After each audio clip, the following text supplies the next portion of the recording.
Here I have TCL 30, and today I'm going to show you how to enter Fastboot mode on this device.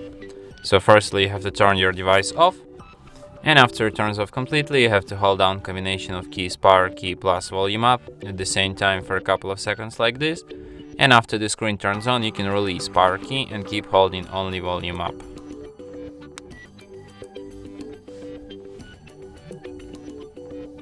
Just like this.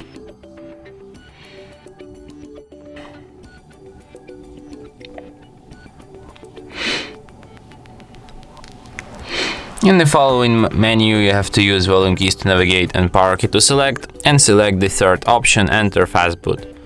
And now you will end up in recovery, in the Fastboot mode.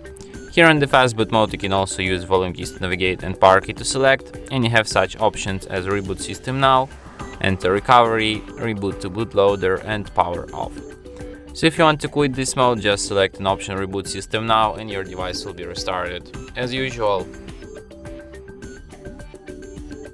And that's it.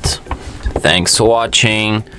If you find this tutorial useful, don't forget to hit that like button and subscribe to our channel.